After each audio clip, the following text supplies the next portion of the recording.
Yo le decía al médico, le conté la historia mía muy resumida y le dije, doctor, yo fui capaz de sobrevivir una adicción con oxicodona mortal, fui capaz de sobrevivir un accidente en paracaidismo, fui capaz de superar el alcoholismo, la drogadicción, he sido capaz de superar todo, esto también lo puedo superar, no importa, métame que mi cuerpo aguanta, métame. Y yo sabía que esa era mi salvación. Yesid Moreno es el protagonista de la primera temporada de Dosis, otro podcast de la no ficción. Quienes no han escuchado esa miniserie, les recomendamos que lo hagan antes de escuchar esta entrevista. Los links están en la descripción del episodio. Esta es una secuela de esa historia. El otro día le dije a Lorena, no, yo ya no puedo más. Me tomé la saturación y estaba en 53. Cuando 90 es el límite para estar uno bien, ya 53 es un parámetro ya para estar en UCI, con intubación. La primera parte de la historia de Yesid, como saben quienes la escucharon, tiene de todo. Sobrevivió a una caída en paracaídas, generó una adicción a un opiáceo para el dolor, intentó salir de ahí de 1000 maneras, pasó por clínicas psiquiátricas, médicos y medicinas de todo tipo, vivió abstinencias infernales y finalmente llegó a la psilocibina o los hongos alucinógenos. Después de haber vivido todo eso y un par de semanas después de que terminamos de grabar esa historia con él, en medio de uno de los picos de la pandemia, Yesid se enfermó gravemente de COVID. Y cuando llegué a la clínica, justamente lo que le dije, un escenario de guerra grandísimo, estaba saturado de personas. Este nuevo capítulo de su vida, como los anteriores, tiene mucho de película de acción, de terror, de humor y hasta de ciencia ficción. Yesid es duro de matar. Estaban como un coro de ángeles, personas en un nivel más alto que en el que estaba yo, y yo estaba como de rodillas, hincado ante ellos, y les dije, permítame irme, ya no quiero más este sufrimiento, yo ya no quiero más, cuiden a mi hijo. Y me dijeron, no, Yesid, no es cuando usted quiera, tiene que devolverse y tiene que hacer su trabajo bien hecho. Aguante y resista, que porque para eso fue lo que usted vino a este mundo, aguantar, resistir. Devuélvase. En esta conversación también estuvo Lorena, la esposa de Yesid, y Aaron, su hijo recién nacido. Y recuerdo que lo fui a recoger, lo sacaron en silla de ruedas. No, yo cuando lo vi yo dije, este no es Yesid, estaba súper delgado, súper acabado. Bienvenidos al Topo, un podcast de entrevistas en el que exploramos lados desconocidos de personas con formas de vivir y pensar fascinantes.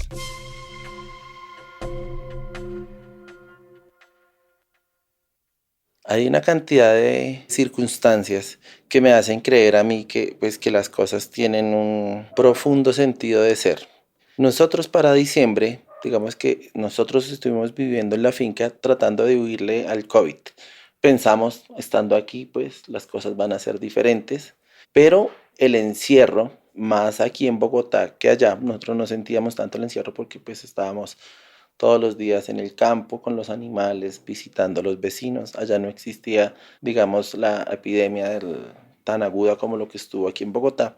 Y como que uno va sintiendo que puede empezar a tener un poco más de vida social. Yo recuerdo paradójicamente, Miguel, que nosotros salíamos con Lorena y como previendo o haciéndole como una antesala a lo que se venía. Yo recuerdo una vez que íbamos en el carro y yo le dije, Lorena, hagamos ejercicios de respiración a ver quién aguanta más. Y yo aguantaba la respiración y yo aguantaba muchísimo tiempo. Lorena aguantaba menos de la mitad de la respiración que aguantaba yo. Entonces hablábamos y yo le decía, no, Lorena, definitivamente es por lo que yo hago tanto ejercicio. E internamente yo decía, bueno, si a mí me llega a dar el COVID, yo estoy bien en mi tema cardiovascular, yo aguanto mucho la respiración, estoy montando bicicleta entre 60, 80 y a veces hasta 100 kilómetros al día. En la finca logré reunir un grupo de personas para hacer ejercicios aeróbicos. Tenía un grupo con los que salíamos a montar y hacer ciclomontañismo por nuevas rutas y me sentía muy tranquilo. Entonces yo decía, yo no sé cómo será lo del COVID, pero si me da, seguramente a mí no me va a dar duro. En algún momento estábamos con Lorena y teníamos unos amigos muy queridos y los invitamos a hacer una experiencia con honguitos. Previamente nosotros les habíamos dicho, venga, ¿y ustedes cómo están de salud? ¿Tienen síntomas? Y todos, no, muy bien. Y yo decía, bueno, Lorena, pues hagámosla. Eran 4 personas las que estaban invitadas. Cuando llegaron, pues hicimos lo correspondiente, les dimos tapabocas nuevas, les hicimos el lavado las manos, aplicamos alcohol, pero entrada la noche, pues como que uno se va familiarizando con las personas y se va quitando el tapabocas. En algún momento de la noche, uno de ellos sacó un paquete gigante como de papas y pues todos empezamos a meter la mano. Y yo dije, uy, como para que alguno tuviera COVID aquí, este es el lugar ideal para que quedemos todos contagiados. No pasó nada, el otro día nos despertamos, hicimos el desayuno y uno de ellos, un amigo me dice, me siento como cansado, como si me hubieran dado una golpiza y yo ayer no hice ejercicio. Y como que algo por dentro dice, ay, Dios mío, que no vaya a ser COVID esta persona y que sea sintomático, fue lo que yo pensé. Las cosas quedaron de ese tamaño, Miguel, y pues yo tranquilo, nosotros con Lorena, ellos se fueron ese día y nosotros quedamos como tranquilos. Y como al tercer día después de la reunión, me llama un amigo que yo había invitado y me dice, Jessy, imagínese que me empecé a sentir mal y me fui a hacer la prueba y aparecí positivo. Yo casi que estoy seguro que me contagié allá con ustedes en la finca. Y yo le dije, uy, hermano, ¿cómo así? No, no lo puedo creer. E inmediatamente lo asocié con la persona que le estoy diciendo que se sentía débil. Lo llamé a él y me dijo, no, yo estoy bien, yo incluso estoy trabajando, no tengo nada, es solo del momento. Y esa fue como la cascada para que uno empezara, yo creo que la parte psicológica también lo afecta a uno y le desencadenó inmediatamente toda la cantidad de sintomatología. Pero fue muy particular porque empezó primero Lorena y yo estaba muy bien, yo siempre muy optimista por todos los temas que le había contado, yo me sentía súper bien, yo decía, no, pues yo soy un deportista fuertísimo, no tengo ninguna patología ni ningún antecedente en salud que pueda decir que yo esté mal. Finalmente empezamos con Lorena como la misma debilidad, empezamos dolor de huesos, a los 2 días ya empezamos con diarrea, ya empezamos con vómito. Todavía no había nacido el bebé ahí. No, el bebé estaba... ¿Fue en enero? Eso fue en diciembre, realmente fue como el 14, el 15 de diciembre el Entonces contagio. 15 días antes nos habíamos visto. Sí, más o menos. Y pues empecé yo a sentirme un poco peor que Lorena, porque ya la debilidad mía era muy grande, yo ya no me levantaba, pero siempre con un optimismo y pensaba en mi mente, esta es otra aventura más en mi vida. Yo decía, bueno, otra aventura más, pero siempre tenía presente, yo decía, no, yo soy muy deportista, a mí no me va a pasar nada, yo simplemente va a ser otro caso de los que lo pasamos en la casa y una historia para contar para nuestro hijo, pensaba yo. En algún momento empecé a documentarme y cometí el error que cometen la mayoría de personas cuando estaba la pandemia muy crítica, y es empezar a utilizar remedios que anuncian por internet. Entonces me fui a una farmacia, compré el pulso oxímetro para tener como un control sobre mis signos. Compré acitromicina, compré ivermectina, creo que con esos dos, un jarabe para la tos y compré otras cosas. Espérame a ver, no me acuerdo ahorita, pero todo lo que anunciaban yo lo compré y yo dije, no, pues con esto yo lo voy a pasar. Utilicé el dióxido de cloro más adelante, digamos después de que salí del COVID, pero me estoy adelantando y ahorita le cuento por qué no sirve. Utilicé todo, moringa, el jengibre, eso mejor dicho, full de jengibre, pura mentira, lo que estaba era intoxicándome y cada día peor, Miguel. Entonces me fui un día con Lorena, nos empezamos a sentir mal. Yo le dije, no, Lorena, vámonos para la clínica. Y resulta que Lorena entró a urgencias respiratorias. Y cuando estaba ya en urgencias respiratorias, me llamaron de la EPS.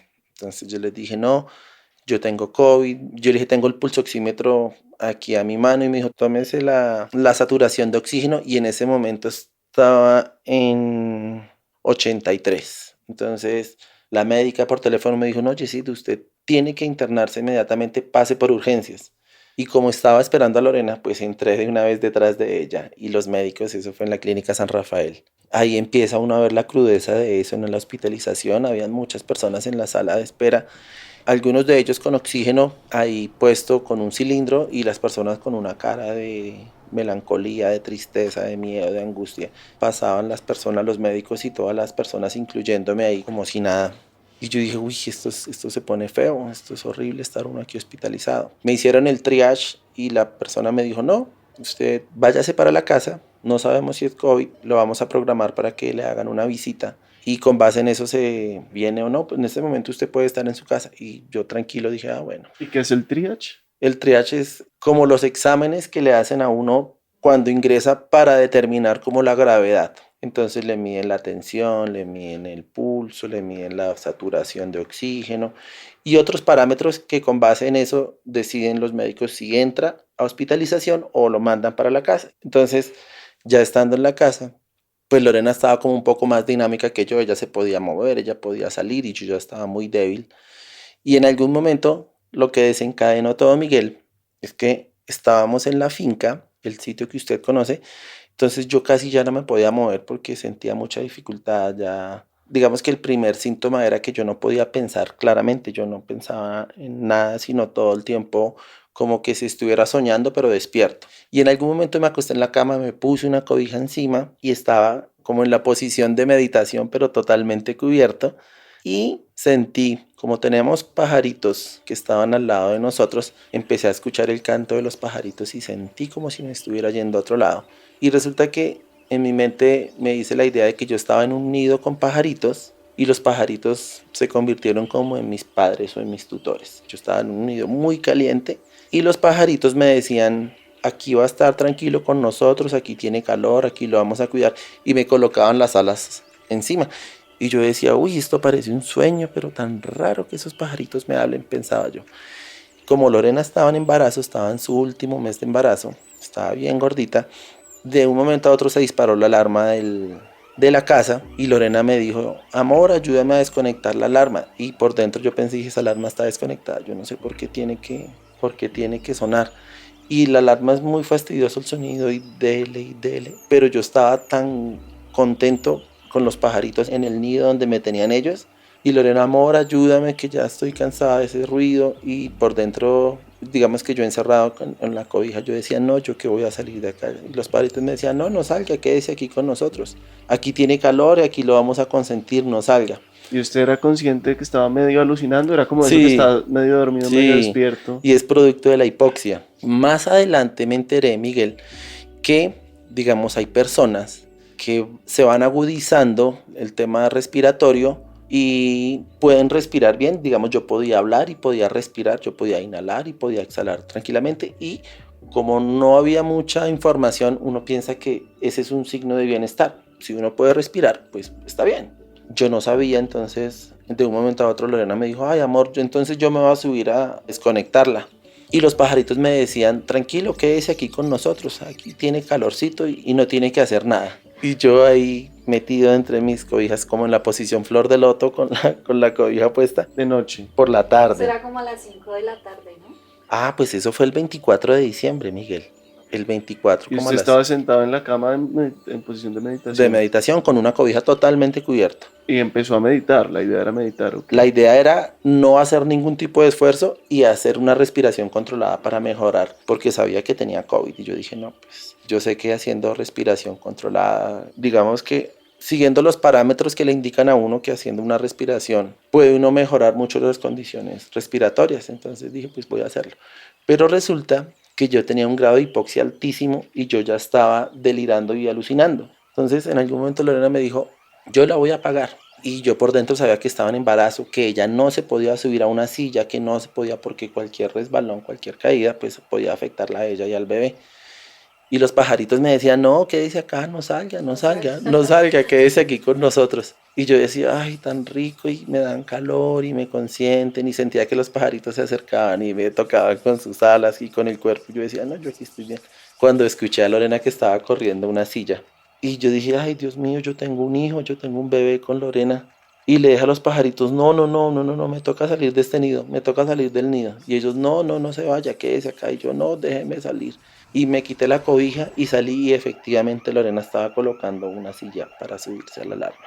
Y yo no le dije nada a Lorena, sino me subí y como pude arranqué los cables, quité la batería para que se quedara quieto e inmediatamente le dije, Lorena, me siento muy mal, yo estoy alucinando, necesito oxígeno, esto es de oxígeno, yo ya tengo los signos de una hipoxia porque estoy alucinando, yo ya estoy delirando, estoy pensando cosas que no son reales, ayúdame, ayúdame, ayúdame.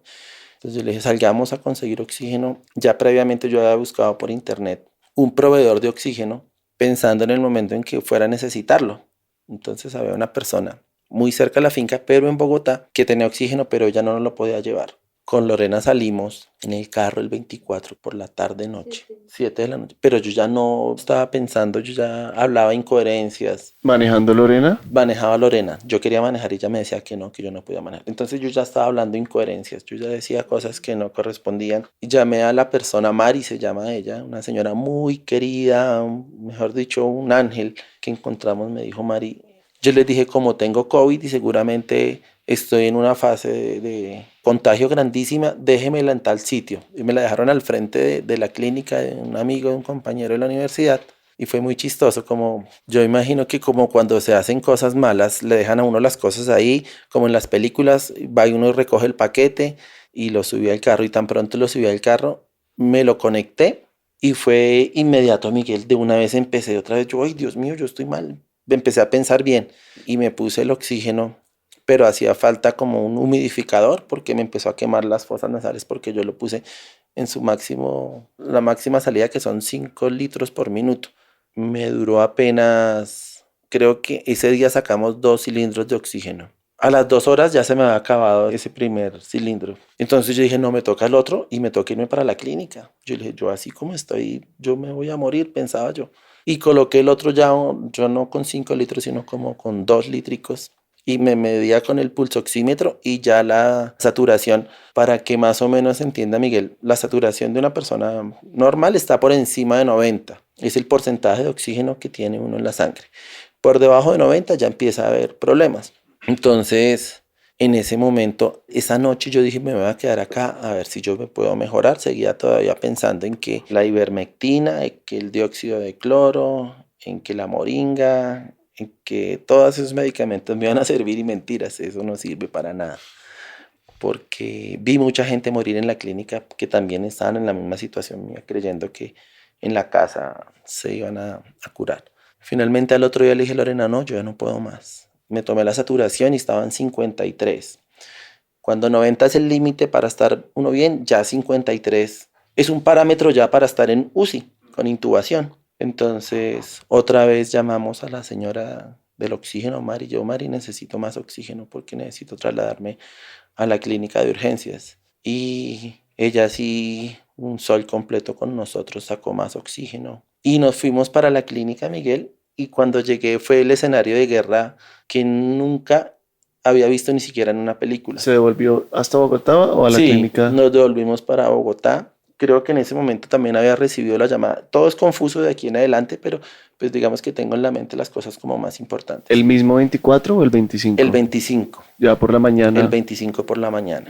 Entonces yo dije, bueno, pues ya clínica, esto ya no tiene reversa, porque yo decía, los parámetros del pulsoxímetro que me decían 53 y ponía oxígeno y me subían como a 70, 72. Yo dije, esto ya es grave. Me llamaron o yo llamé a la EPS. Y lo primero que me dijo la médica, usted está grave, Jessy, tiene que hospitalizarse inmediatamente. Grave, es grave. Estaba en términos de minutos para que usted pueda entrar en una crisis respiratoria que no tiene reversa, tiene que irse a hospitalizar. Y pues corra y Lorena maneje. Y cuando llegué a la clínica, justamente lo que le dije, un escenario de guerra grandísimo, estaba saturado de personas, la sala de espera había muchas personas, me hicieron el triage. Y me dijo la enfermera jefe, me dijo, Yesid, usted está mal, yo le escucho mal los pulmones, le escucho, su saturación está muy mal, todos los signos están mal. Y yo pensaba, yo estoy bien porque yo puedo hablar. Me sentía como un cantante, podía hablar fresco, podía reírme, y estando ahí yo veía que las personas no podían de la tos y no podían, jadeaban y hablaban a intervalos, y yo decía, ellos sí están jodidos, yo estoy bien. Pero resulta que los que estaban así no estaban tan mal como lo que estaba yo. Resulta que pasé el triage e inmediatamente me hicieron campo para que el médico de COVID me atendiera.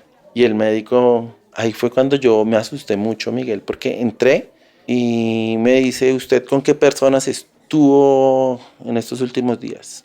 No me acordaba los nombres de ninguna persona. Entonces yo le dije, no me acuerdo, tengo los números telefónicos, doctor, porque en el celular pues uno sabe que digamos que hizo llamadas. Y yo le dije, vea, con esta persona y los números. Una persona para llamar en caso de emergencia. Si usted entra a UCI, tenemos que darle reporte a esa persona. Y yo le dije, pues a mi esposa. Y me dijo, ¿cómo se llama su esposa? Y yo, mi esposa se llama. Y saqué el celular y decía esposa. Y yo decía, no, doctor, no me acuerdo. Me toca llamarle, me dijo, no hay tiempo ahorita, dame el número que yo me comunico con ella. Entonces yo, la cosa está seria.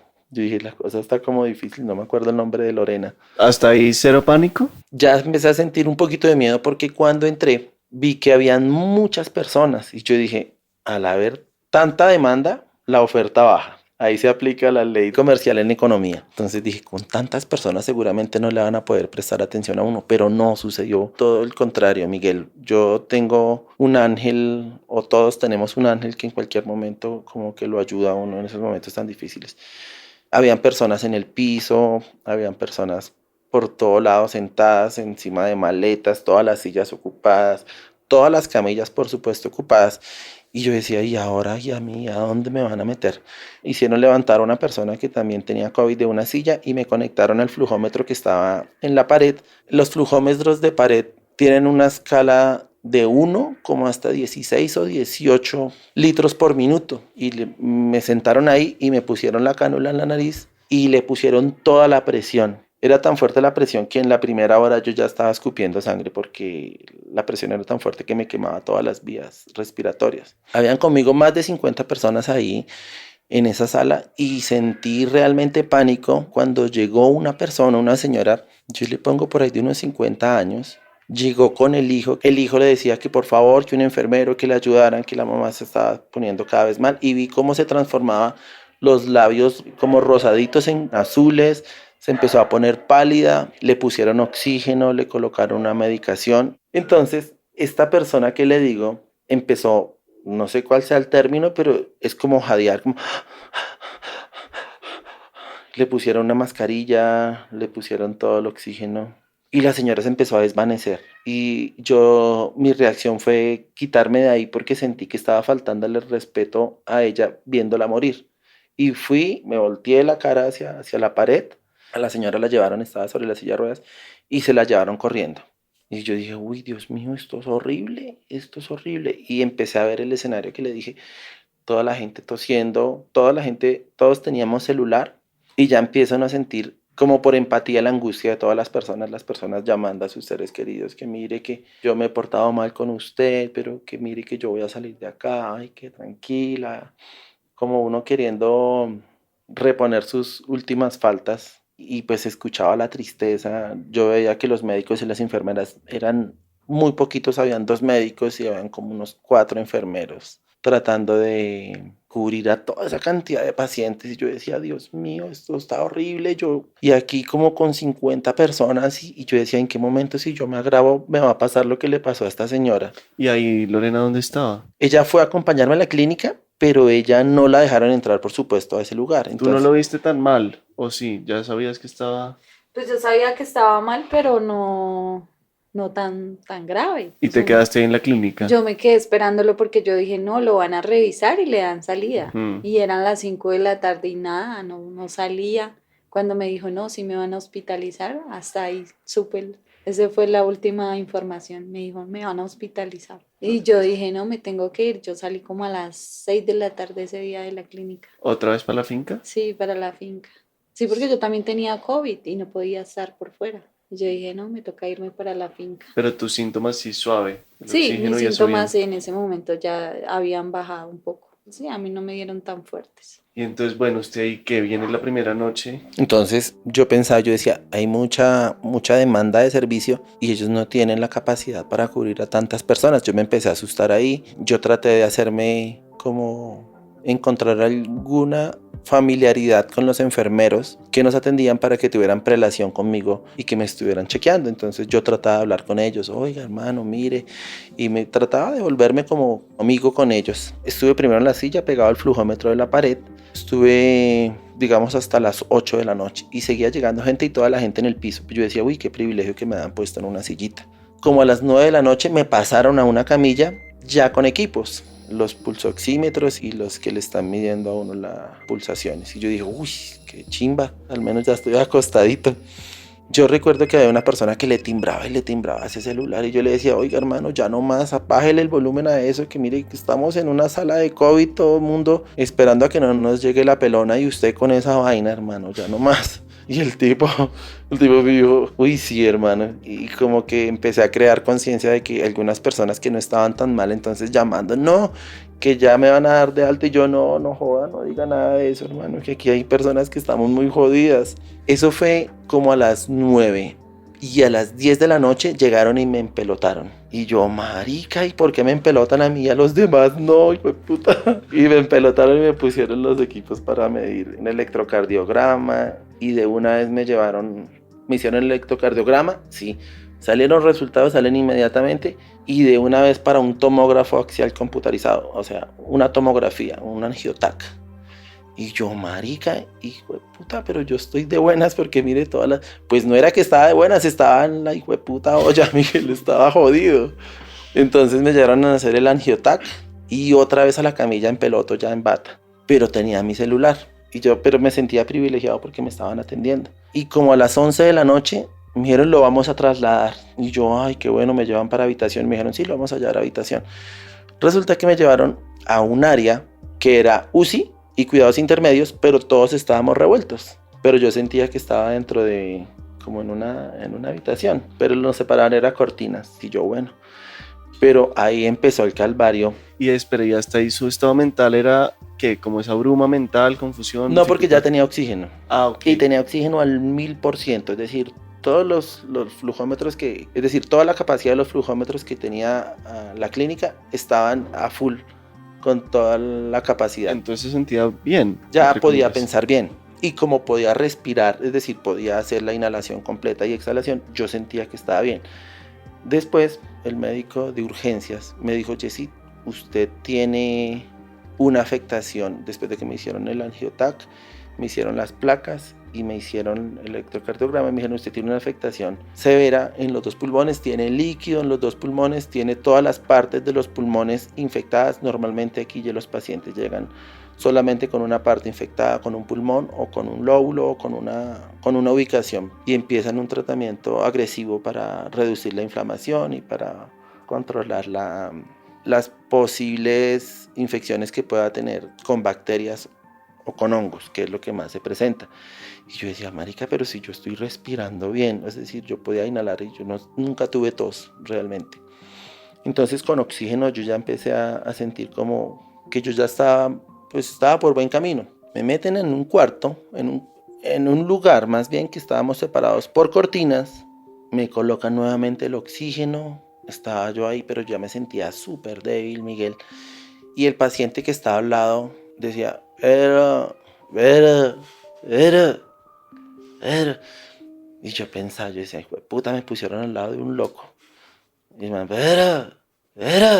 Y entonces yo ahí con el oxígeno, yo no me llamo Pedro. Yo bien angustiada y me envía esos audios, ay no. ¿Y usted estaba grabando ese momento? Sí, yo los Sí, grabé. grababa todo allá. Qué bien, podcastero de corazón, qué bien, Jessy. Excelente. Me enviaba esa vaina y yo allá en la casa asustada. Y yo decía, Jessy, ¿para qué me envía esto? O sea, que ¿Y entonces lo que decía era Pedro o Vero o qué? Vera. no. Y entonces yo ya como que con rabia le decía, hermano, yo no me llamo Pedro. Y bueno, después ya la escuché otra cosa. Pedro, San Pedro. Y yo, hijo de puta, como San Pedro, dijo el man. Y yo, hijo de puta, sí. Entonces oprimí el botón de la enfermera y empecé a oprimirla. Yo le dije, enfermera, es que me siento mal y este señor no hace sino llamar a un tal Pedro. Y me dijo, no, Jessy, es que él se está llamando a San Pedro, él está delirando porque está al borde de la muerte, hijo de puta. Y yo, ay, no, sí, marica. Yo le decía, no, sáqueme de acá. Y me decía, esperemos a ver si conseguimos un lugar, un espacio diferente, porque sabemos lo que usted está pasando. Pues no, marica, el man estaba delirando porque estaba a punto de morir. Porque, digamos que se presenta una situación, y esto lo vivimos todas las personas que hemos tenido COVID, que si nos dio en un momento de mucha crisis, la UCI estaba llena, es decir, la intubación estaba llena y nos tocaba conformarnos con oxígeno, con cánulas de alto flujo, que son unas cánulas o unas mascarillas que le ponen a uno que le hacen meter oxígeno a presión a uno mientras desocupan la UCI. Cuando me dicen que estaba llamando era San Pedro, yo, hijo de puta, marica, ¿será que yo estoy también en las puertas del cielo o qué? Empezó ahí como lo más difícil, Miguel. Entonces yo les dije, no, yo me siento muy mal y este señor llamando a San Pedro, sáquenme de acá. Y me sacan de ahí cuando yo veo el reguero de cortinas y de gente, Miguel, y yo, ay, marica, esto. Yo no sabía que estaba en UCI. Yo hasta el último momento yo pensé que yo era en una habitación de recuperación. Y cuando empiezo a ver gente toda súper mal, todo el mundo como en la mala, y me metieron en otro cubículo. Y en ese otro cubículo como que ya empieza uno a ver las cosas crudas, porque pues ya uno aprende, los parámetros es que cuando uno tiene, digamos, alta cantidad de oxígeno y el oxígeno no está por encima de 90, es necesaria la intubación. Entonces a mí me tenían con el flujómetro full, pero mi oxigenación llegaba como hasta 84, 85, es decir, no estaba dentro de los parámetros mal, aún con todo el oxígeno que me podían suministrar. Entonces yo ya me empecé a asustar, había una enfermera y yo en medio de mi angustia yo le puse una queja, llamé a la enfermera jefe, la enfermera me decía, Jessy, no hay espacio para intubación, pero yo hablé con el intensivista para que usted tenga acceso a eso, yo lo voy a intubar.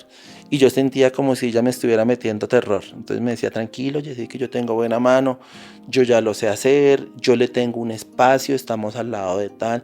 Y yo por dentro decía, esta vieja se está burlando, me está martirizando, me está llenando de terror. Y se me metió en la cabeza porque yo no tenía la facultad clara sobre los pensamientos.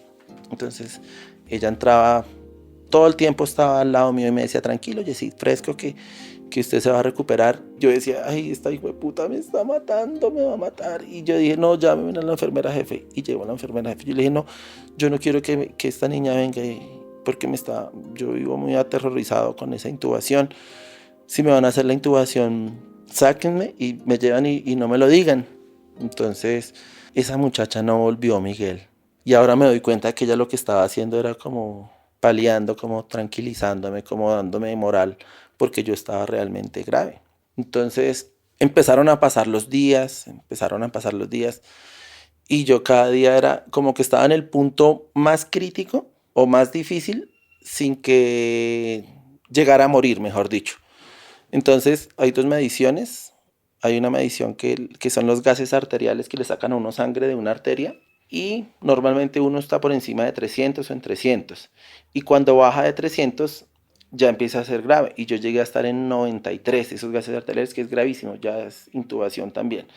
Pero no bajaba de ahí. Entonces el médico me decía, hay personas más graves que usted que lo vamos a intubar y usted está en fila, pero usted está en el borde, usted está grave, pero está en el borde mínimo para poder meterlo allá. Si usted se mantiene ahí, yo no lo intubo.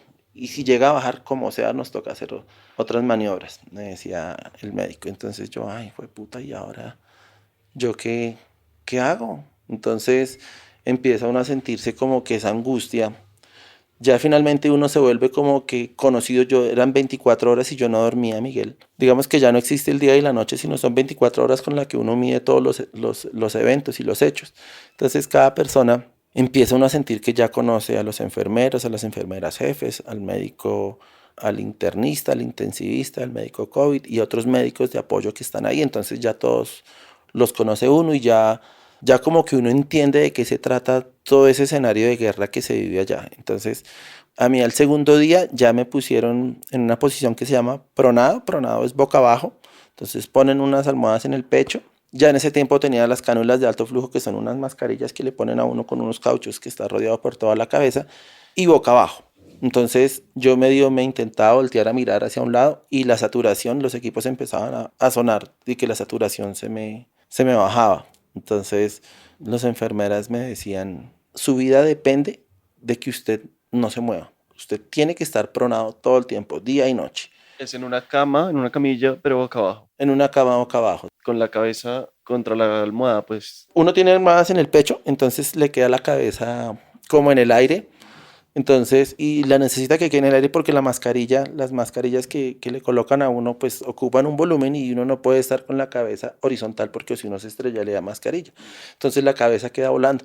Entonces ahí comienza como otra etapa de dolores porque es el dolor del cuello, las rodillas. Entonces empiezo yo a ver la gris cuando me decían las enfermeras. Yo me hice amigo de las enfermeras y logré tener mi celular por allá encaletado. Y ahí me daba cuenta, Miguel, que el que no llora no mama. Yo decía, puta, a mí me toca. Entraban las enfermeras, las niñas, de hecho todavía tengo una muy buena relación con ellas. Yo les decía, oiga, y usted tan bonita, tan juiciosa, tan abnegada con ese trabajo, yo de corazón.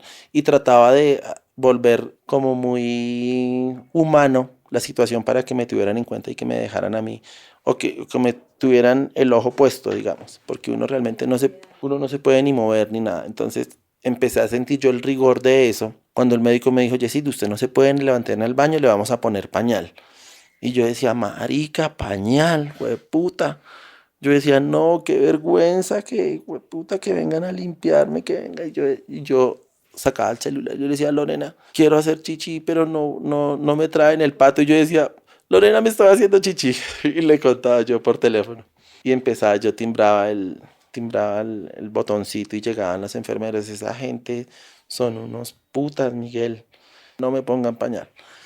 Y haciendo necesidades en la cama, entonces uno dice, marica, todo lo que uno cree que es, no lo es. Todo lo que la gente cree que es, no lo son. ¿Cómo deciden qué en cuanto a qué? Porque uno va por las calles y uno en todo su recorrido social ve gente muy engreída, Miguel, ve gente que tiene un puesto o que tiene un estatus social y esas personas se comportan de manera como si fueran superiores a los demás.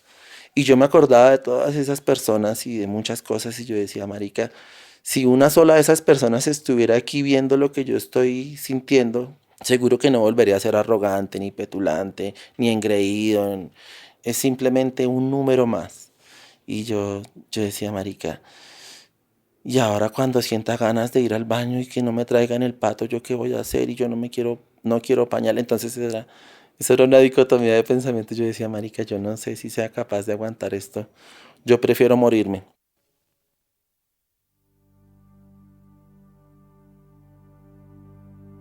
Hubo cosas muy difíciles, Miguel. Digamos, dentro del espacio donde yo estaba, habían conmigo 16 personas, todas en estado crítico. Yo no estaba tan mal como otras personas. Entonces todos estábamos haciendo fila para UCI, pero estaba totalmente saturado todos los espacios de UCI. Estábamos en UCI, estoy hablando de intubación, y otros que estábamos así como con cánulas de alto flujo. Resulta que al final, como a los 15 días, más o menos, de las 16 personas entraron 8 a UCI, nos quedamos el resto afuera. Al final, en 15 días, había muerto 11 personas, el resto estábamos por fuera, pues vivos. Digamos que se le agudizan tanto los sentidos a uno, porque como le digo, uno todo el tiempo pronado. Yo no dormía porque resulta que cuando uno está grave, hay unos músculos en el pecho que dejan de funcionar y hacer la acción de inspirar y de expirar. Entonces uno se tiene que concentrar en esforzarse, hacer ese movimiento de... Normalmente uno lo hace inconsciente, pero cuando uno está enfermo le toca a uno hacerlo. Entonces yo decía, si yo me duermo, yo dejo de hacer ese movimiento y me voy a morir. Y efectivamente un día yo entré como en 2 eventos de delirios. 3 eventos. El primero fue en el infierno, que fue el peor. Yo digo que es una de las cosas más tenebrosas que yo había vivido, Miguel. Ya llevaba varios días sin dormir, durmiendo de microsueños de 1 minuto porque me despertaba exaltado. Yo decía, tengo que respirar, tengo que mover mis pulmones para recibir oxígeno. Y de pronto sentí que estaba con Lorena en una casa X, y había nacido el bebé. Entonces yo estaba por la ventana como en un momento de guerra en las que uno se asoma por la ventana solo por un ladito, miraba, y ese era el delirio. Y resulta que por la ventana era de noche y había un humo, y yo vi el humo y yo decía, hijo de puta, llegó, y era la muerte. Entonces el humo se acercó y me dijo, era muy vulgar, unas vulgaridades, una forma muy soez de expresarse la muerte. Y me decía, ¿qué cree, gran hijo de puta? ¿Que no lo estoy viendo? Y yo decía, yo sé que usted tiene el poder de llevarme cuando quiera, pero entonces lléveme a mí, pero a mi hija, a mi hijo y a mi esposa déjenlos quietos. Y me decía, usted no es quien para decirme qué hago yo, gran hijo de puta. Y se empezó a filtrar por debajo de las puertas y por las ventanas el humo. Y era la muerte y me perseguía. Y yo empecé a llorar y a delirar. Y yo, no, con mi hijo no se meta, con mi esposa no. Espéreme, toma aire. ¿Usted ahí podía hablar? ¿Decía eso en voz alta? Yo estaba delirando y gritaba, sí. Entonces yo decía, con mi hijo no, con mi esposa no. Y me decía, usted no tiene que decirme nada, gran hijo de puta, vengo por usted y me lo llevo ya mismo. Y a su hijo de puta hijo y a su hijo de puta esposa también. Y yo, no, hijo de puta. Y yo trataba de cogerla y se me filtraba el humo por las manos, por las piernas y seguía avanzando por la casa. Y yo corra tratando de alertar a Lorena. Y cuando pude ya, digamos, caer en cuenta, estaban las enfermeras, 3 enfermeras tirándome sábanas con agua y aplicándome medicación y aumentando el oxígeno. Me estaban haciendo procedimientos como para que yo siento que me estaba muriendo. Finalmente me cambiaron la posición de la cama, me cambiaron la mascarilla, aumentaron el oxígeno, me aplicaron unas inyecciones, un medicamento de dexametasona, unos anticoagulantes. Y como que me tranquilicé, pero yo dije, no, marica, yo ya no voy a quedarme dormido, voy a mantenerme así 24 horas. Yo decía, no quiero ni perder ni un segundo mi cordura, mi capacidad de tener control sobre mis pensamientos, porque yo quedé muy, muy afectado. Finalmente, mi situación no mejoraba. ¿Día qué? Estoy hablando como el día 15, el día 18. Ay, voy a retroceder el cassette un momento. Como el día 12... seguía grave y entraban los médicos. Una vez entraron los 4 médicos con una médica y yo recuerdo que les dije, les hace falta el cura, porque ellos nunca entraban todos así en grupito. Yo les decía, solo hace falta el cura. Y llegaron y empezaron a hablar. Me decían, Jessy, no entendemos. Hemos hecho todo lo posible para que usted salga adelante, hemos hecho esto, hemos hecho eso. Y usted nada, ni para adelante, para atrás. No sabemos, descartamos un tromboembolismo, ya estamos haciendo los procedimientos para sacar el líquido, le hemos hecho esto, no sabemos más qué hacer. Entonces yo no sabía si eso era un halago o algo malo. Me decía, lo único bueno es que usted está grave, pero está estable. Entonces, y está vivo, porque en las condiciones en las que está usted, generalmente las personas ya se nos van de las manos. Y yo decía, marica, pues no. A la enfermera amiga mía le dije, venga, traiga mi celular y déjeme que yo tengo que hacer mi carta de despedida. Y me lo pasó.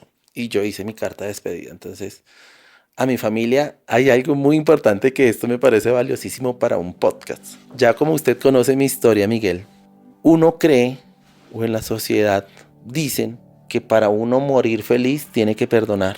Que si uno perdona tiene la paz interior y que uno puede partir. Y yo me di cuenta que no, Miguel. Yo dije, hijo de puta, pues los manes que me han hecho, la gente y mi familia, han habido eventos que me han hecho mucho daño, pues no los perdono, hijo de puta. En ese momento había perdido 23 kilos de peso. Tenía escaras en las rodillas, tenía escaras en la cadera y tenía empezando a tener escaras en los hombros, en los codos. Ya el dolor del cuello, mejor dicho, estaba en unas condiciones pésimas. Ya la alimentación era pésima, ya no me daban ganas de comer, ya no sentía ganas de nada. Y yo decía, ni mierda, yo no voy a perdonar, hijo de puta, y lo voy a escribir. Voy a contarle otra cosa. El delirio que estuvo la muerte persiguiéndome, después tuve otras dos entradas al cielo. Yo sentí en algún momento con las cánulas de alto flujo ya el oxígeno, me acuerdo que llegó a estar en 73, con todo el oxígeno que podía meterle a uno. Y entonces ya eso es un estado gravísimo de uno y sentí que estaba muriendo y entré el típico túnel, es un túnel así con una luz resplandeciente al fondo, pero el túnel no es de paredes, sino es como si fuera un humo, algo etéreo, sí, y lo va llevando a uno, no existe la gravedad, sino uno va llegando a ese túnel, es hermosísimo, y lo que uno quiere es llegar allá al final, porque al final está como el resultado de lo que va a pasar.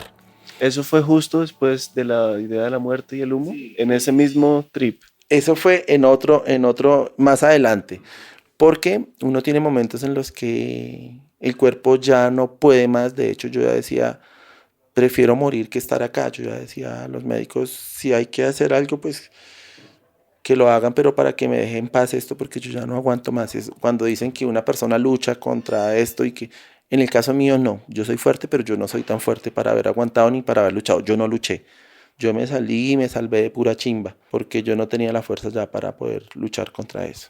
Contra la muerte. Sí, contra ya la enfermedad como tal. Se rindió. Sí, yo me rendí. Hubo un evento ahí, y ahorita continúo con lo de la entrada al cielo. A uno le aplican un medicamento que se llama dexametasona, que son unos corticoides, que lo que hacen es desinflamar los pulmones. Entonces me decía el médico, usted solamente puede recibir tantas dosis. El protocolo no nos permite porque al usted tener más dosis, lo deja susceptible para que una bacteria, un virus, la misma neumonía que tiene o un hongo entre, lo colonice y lo mate en cuestión de horas. Yo le decía, doctor, yo soy el dueño de mi vida. Esas fueron las palabras, yo soy el dueño de mi vida. Y en este momento estoy muriéndome. Yo le suplico, y siempre era llorando, le suplico, aplíqueme más dexametasona, que es lo único que me permite a mí poder mover mi pecho y respirar. Se lo suplico, por favor. Y me decía, yo no lo puedo hacer. Yo le decía, no tiene por qué colocarlo en mi historia clínica. Hágalo, doctor, usted puede hacerlo, es mi vida y usted en sus manos está mi vida. Salió, ya llevaba varios días con dexametasona. Y al ratico llegó la enfermera y marica, dexametasona. Eso era como la oxicodona cuando uno estaba llevado del puta, así se tomaba y otra vez volvía a vivir. Y yo decía, ay, puta, qué chimba. Otra vez. Y empiezo a no sentir frío y empiezo a poder respirar. Y yo creo que el haber llorado y haberle insistido al médico que me aplicara la dexametasona, aún yendo en contra de los protocolos médicos para eso, yo le decía al médico, le conté la historia mía muy resumida y le dije, doctor, yo fui capaz de sobrevivir una adicción con oxicodona mortal, fui capaz de sobrevivir un accidente en paracaidismo, fui capaz de superar el alcoholismo, la drogadicción, he sido capaz de superar todo, esto también lo puedo superar, no importa, métame que mi cuerpo aguanta, métame. Y yo sabía que esa era mi salvación. Entonces, retomo la entrada al cielo. Yo llegando, yo decía, un momento muy difícil, yo tuve 4 momentos difíciles en la hospitalización que yo sabía que era mejor morirme. Y ese fue el segundo, perdón. Y yo decía, qué chimba. Esa luz es la que me va a dar a mí la tranquilidad y la paz que yo estoy buscando. Aquí estamos volviendo a la escena del túnel. A la escena del túnel. Entonces, sí, ese túnel que era como con humo, como con cosas bacanas. Y en ese momento ya no sentía dolor, ya no sentía nada, sino solo la paz.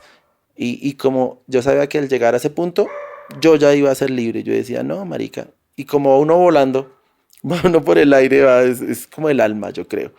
Y llegué yo allá y tuve una experiencia muy parecida a la de los honguitos. Me recibieron unos ángeles, me recibieron unos seres iluminados.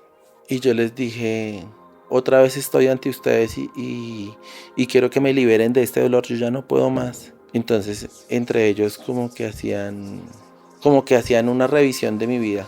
Hablaban y me miraban así con ese amor tan grande. Y me dijeron, es muy chistoso lo que pasó ahí. Me decían, todavía no es su momento, Jessy. Tiene que estar allá, tiene cosas que hacer. Y yo dije, marica. Al decir la palabra marica, de una vez estaba yo en la cama. Yo, hijo de puta, no me recibieron. Fue lo que yo pensé. Como que volvió a este plano Sí. de una UCI, pitos, Sí, todo. sí, yo dije, marica, no me recibieron. Y me quedé con esa vaina y dije, marica, pero ya sé cómo es eso allá adentro. Entonces, yo, hijo de puta. Y otra vez los signos míos malos, todo mal, cada vez mal. Y yo decía, no, marica, yo me quiero morir, esto ya no lo aguanto, yo ya no puedo más.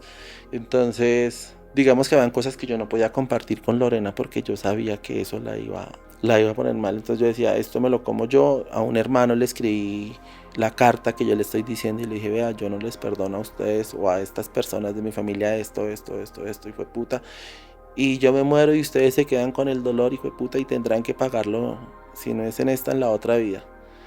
Y yo decía, sí, marica, pues yo me quedo con mi versión y así me voy a morir. Finalmente, más adelante el médico me dijo, Jessy, tenemos que hacer algo con usted. Usted sabe lo que estamos haciendo. Usted tiene más dosis de medicación que no debemos de tener. A mí me toca sacarlo de acá o sacarlo. No sé cómo voy a hacer, pero me toca sacarlo.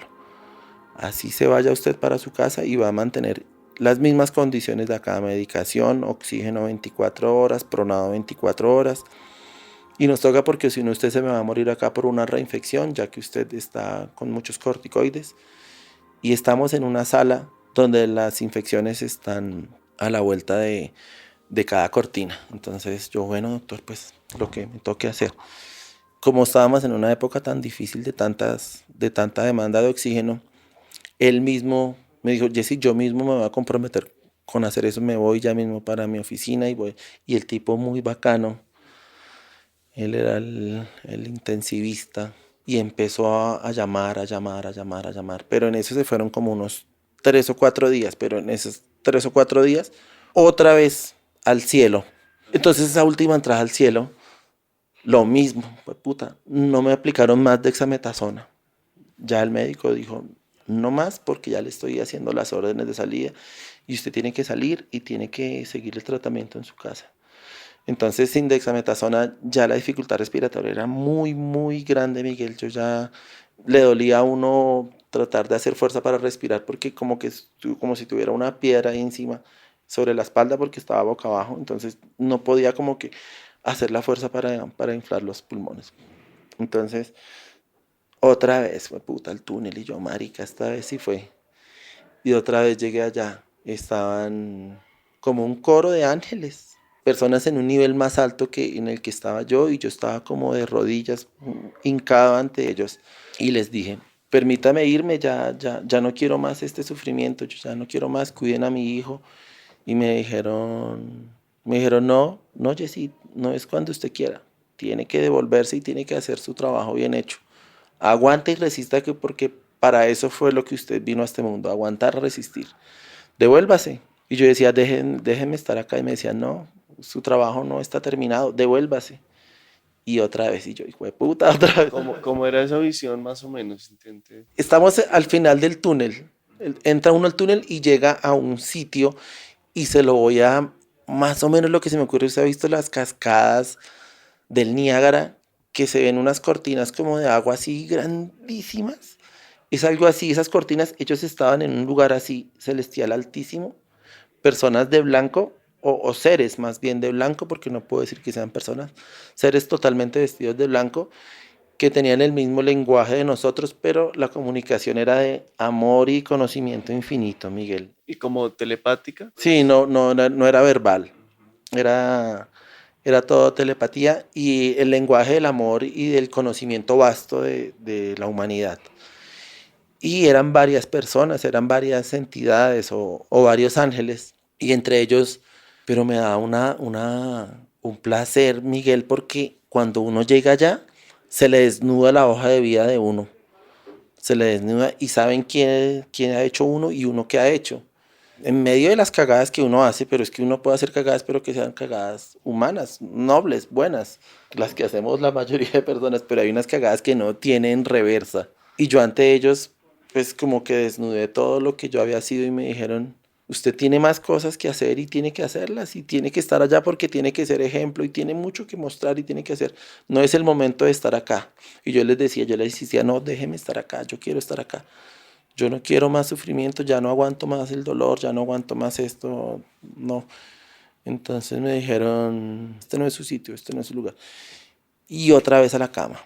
De puta, y yo decía, marica, ¿qué es esta vaina? Y yo llamaba a las enfermeras, ayúdeme por favor, mire que estoy delirando. Y me decía, Yesid, es normal, mire que usted está pasando por un momento muy difícil, usted tiene que estar tranquilo, trate de no sé qué cosas, me aplicaban más medicación, me estaban aplicando unos medicamentos que también son antidepresivos y ansiolíticos como para manejar esas, digamos que esos eventos que yo tenía, yo no sé si eran alucinaciones o realmente estaba entrando al reino de los cielos, pero nada de eso me servía, Miguel, yo seguía en la misma cosa. Finalmente me dijo el médico, ya le conseguí todo, Jessy, se va porque usted se me muere aquí en medio de todos los pacientes que tenemos tan malos y usted se me puede reinfectar. Y salí yo de allá, Miguel, salí el 13, el 12, el 12, el día del cumpleaños de Lorena, paradójicamente. Cuenta. Yo fui ese día en el carro a recibirlo a las 4. Me acuerdo tanto cuando salió por o sea, los pacientes que salen de COVID salen como por un sitio especial, por un pasillo. Y recuerdo que lo fui a recoger Lo sacaron en silla de ruedas. No, yo cuando lo vi yo dije, este no es Yesid. Estaba súper delgado, súper acabado. Estaba prácticamente en los huesos, muy débil. En ese momento, pues por protocolo, no me le podía acercar, pues por mi estado de embarazo. Y ese día fui con una persona que me acompañó, Gladys, mi cuñada.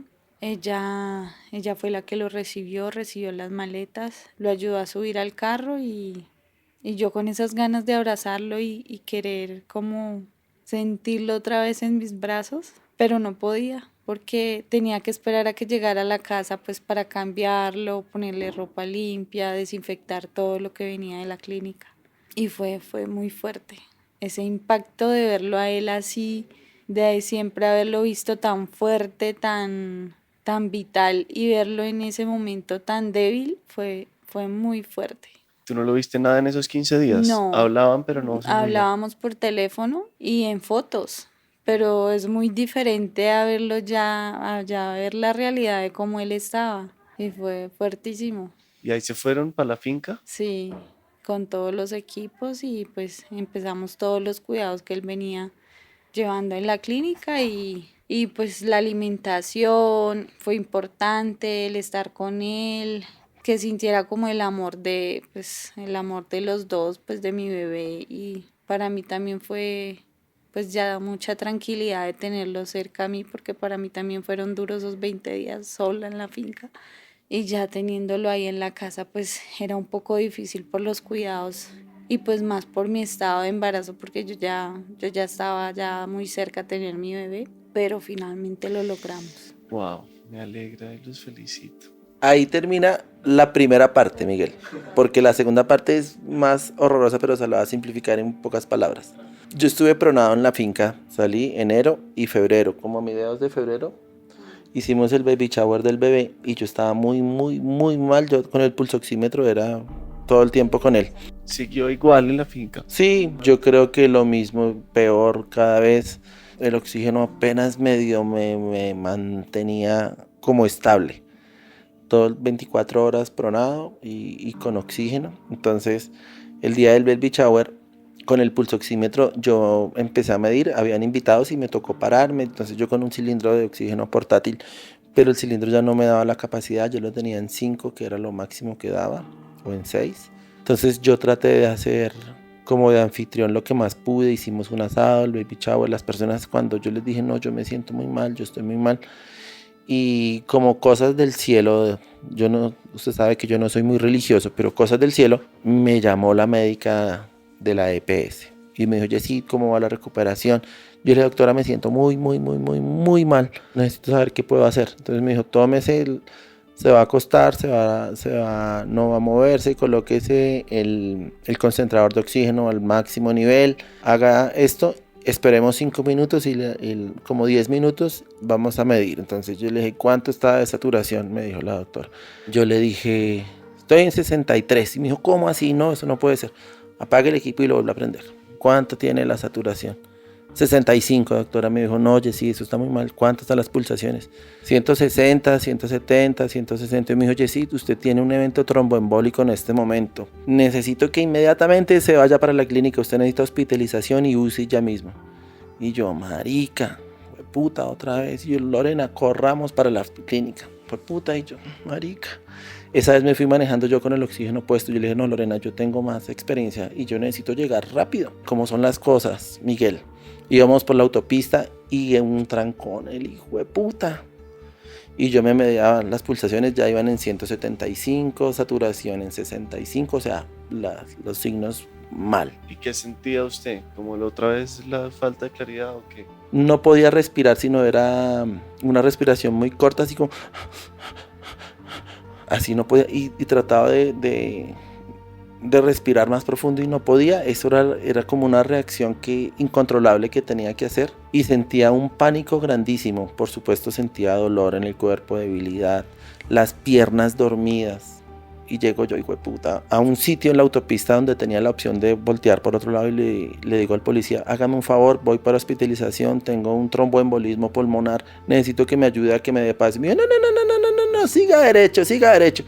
Y dio la espalda el hijo de puta y se fue. Y yo, por favor, ayúdeme. El hijo de puta se fue y yo, ay, Dios mío. Y un trancón ahí, yo decía, marica, yo no sé si yo puedo aguantar, Lorena. Yo decía, hijo de puta. Llegamos a la clínica al mismo triage. Entonces había una carpa afuera y me colocan el tensiómetro. Y coge la enfermera y suelta y lo vuelve a poner. Y dice la vieja, como que me estaba fallando el tensiómetro. Y yo por dentro dije, hijo de puta, estoy re grave. Yo sabía que no le estaba fallando, sino que yo estaba muy mal, porque ya sabía. Entonces me dijo, pero venga rápido, entremos. La médica me dijo, Yesid, usted está muy mal, usted está grave. ¿Tiene las piernas dormidas? Sí. ¿Tiene las piernas hinchadas? Sí. Sí. Venga, le hacemos esto. Sí. Usted tiene un tromboembolismo pulmonar. Y yo, hijo de puta, ya mismo vamos a meterlo a una UCI. Espéreme, hago la gestión para meterlo a una UCI y le vamos a hacer unos exámenes para descartar y buscar la ubicación del trombo. ¿Cuántos días pasó en la finca? Como mes y medio. Entre que salió de la UCI y volvió un mes y medio en la finca, todavía mal todos los días. Mal. Y llego yo allá y con un tromboembolismo pulmonar. Entonces es horrible, Miguel, porque a mí se me durmieron como un poquito arriba de las rodillas hacia abajo las piernas. Las manos también dormidas y el corazón que se le sale y una angustia por dentro que no es como algo, no es como físico eso, sino es como una compresión en el corazón que uno siente que se le está muriendo a uno todo. Marica, yo sentía que me estaba muriendo, pero pasó la cosa más loca, extraordinaria que uno se vaya a imaginar, Miguel, estando yo ahí, en esa zona VIP, en una camilla, llevado del puta, ya estaba en peloto, ya estaba solo con la bata, descalzo, porque ya estaba esperando que me llevaran a la UCI, con oxígeno también full, con canalización, ya con medicación, esperando a que me llevaran ya. Se acerca un tipo, yo sí lo vi, yo dije, lo primero que yo pensé, dije, este man es ñero, porque los ñeritos hablan así.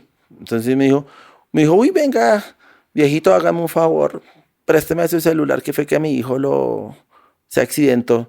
Yo dije, pero es que este man tan feo que habla, pero yo llevaba del puta, yo dije, ese es un ñero, pero ya era viejo, estoy hablando por ahí de 60 y algo de años. Y yo tenía mi celular, y yo le dije, llame de altavoz, porque estoy esperando hablar con mi esposa, porque me van a meter a una UCI, le dije yo.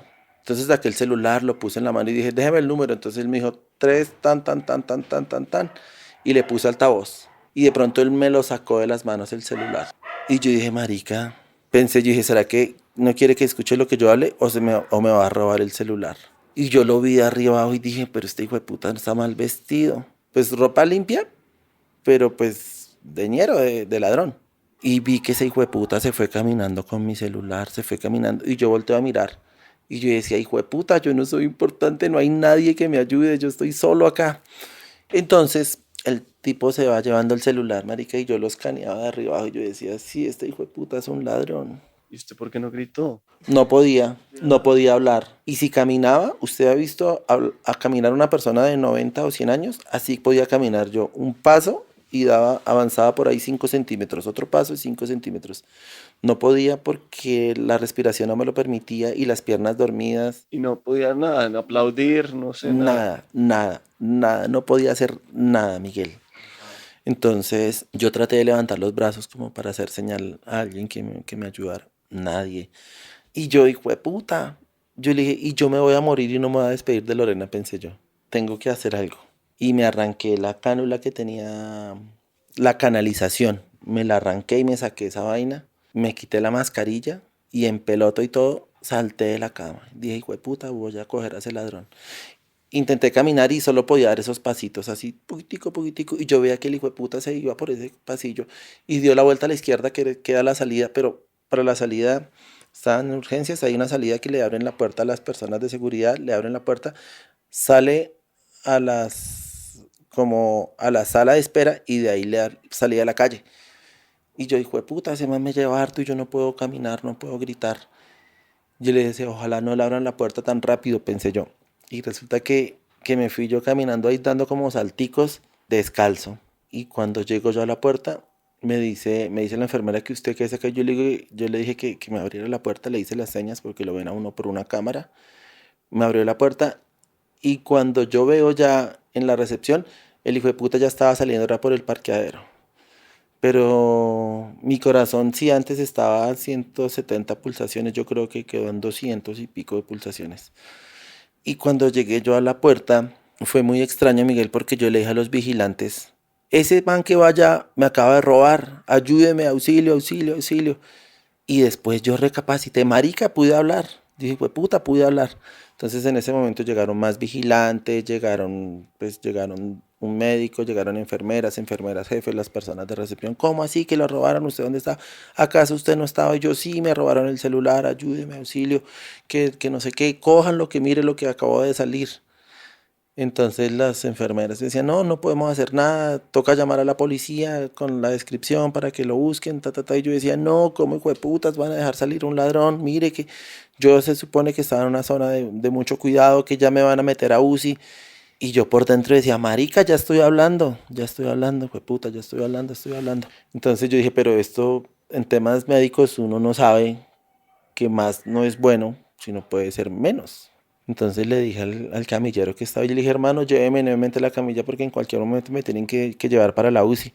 Y me dijo, sí, sí, sí. Me subieron a una silla de ruedas y yácate.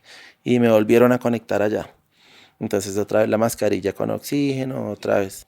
Y esa rabia, nunca pensé en el precio ni nada del celular, sino en lo importante que es la comunicación en un momento en el que la vida de uno se le está yendo de las manos. Y en ese momento que estaba Y, yo afuera esperando. y en ese momento en que Lorena ahí con un bebé y yo dije, marica, ya.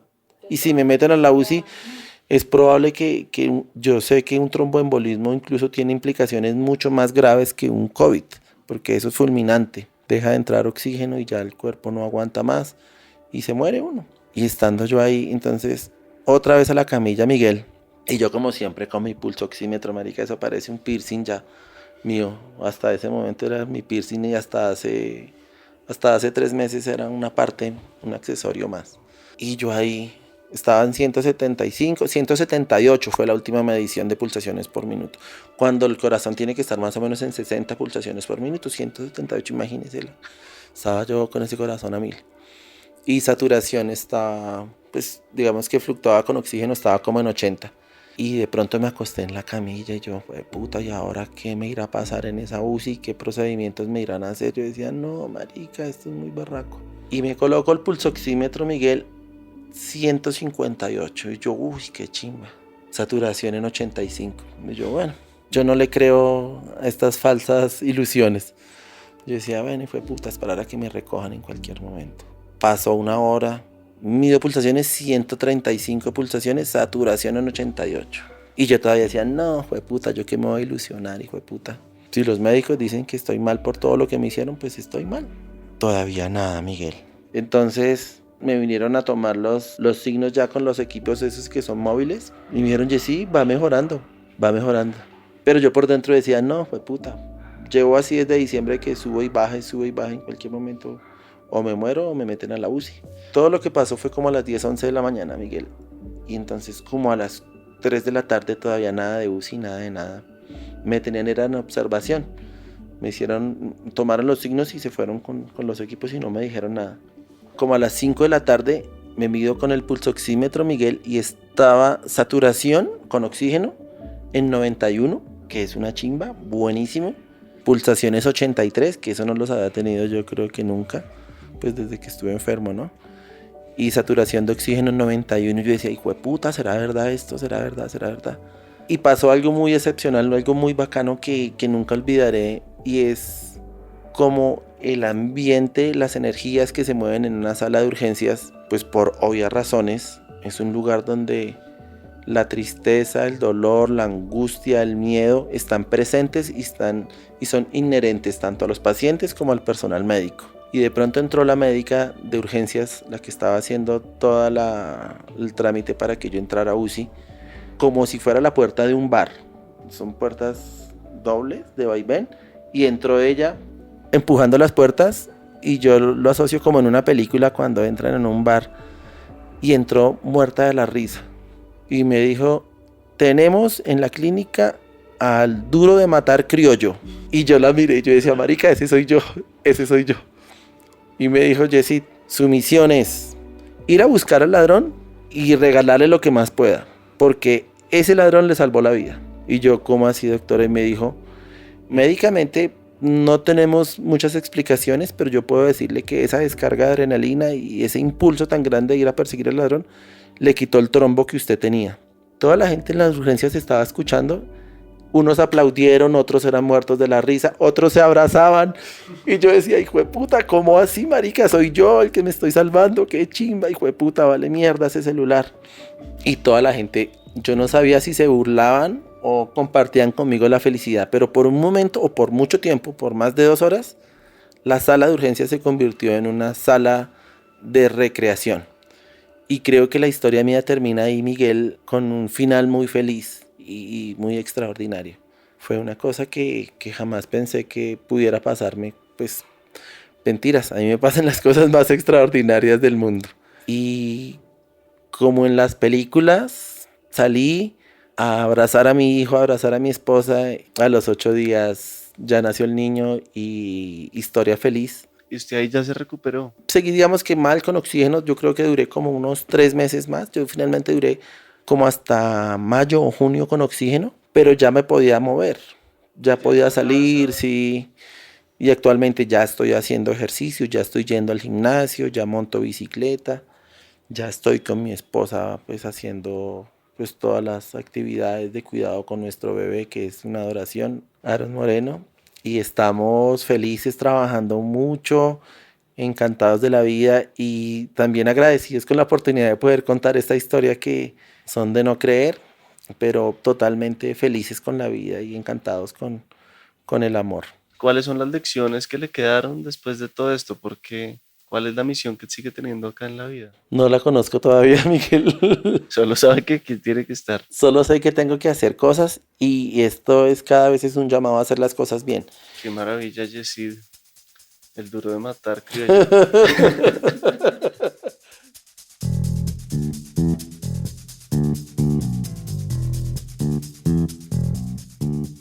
Este episodio fue producido por La No Ficción. La mezcla y el diseño de sonido son de Valentina Fonseca y Daniel Díaz. Álvaro Guerrero es el manager de audiencias y Angélica Duque es la ilustradora. Mi nombre es Miguel Reyes. Gracias infinitas a quienes ya se han sumado a nuestra comunidad y apoyan este proyecto. Algunos de ellos son Manuela Garcés, Camilo Ríos, Manuela Pisa, Laura Oliveros, Andrés Grosso, Juan Fernando Mejía, Sergio Camacho, Macarena Bascur y Catalina Toquica. Si quieren preguntar o comentar sobre nuestro trabajo, nos pueden contactar por redes sociales. Estamos como Podcast del Topo. Muchas gracias por estar acá. I'm Will Coleman, founder and CEO of Alto, and I built Alto to put an end to rideshare horror stories. You're used to the total lack of consistency in rideshare. Maybe it's a smelly car or a driver that asks just one too many personal questions. Not anymore. With Alto, you know exactly what to expect every ride. Every Alto driver is a trained Alto employee, and every Alto vehicle is part of our private fleet of luxury SUVs. Say goodbye to rideshare horror stories. Download the Alto app today and use code FOUNDER for $10 off your first ride.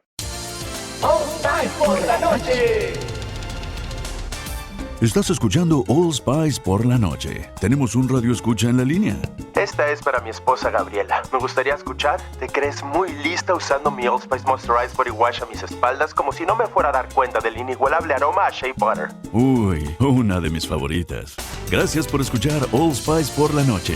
Y recuerde, Red Cash King Chill.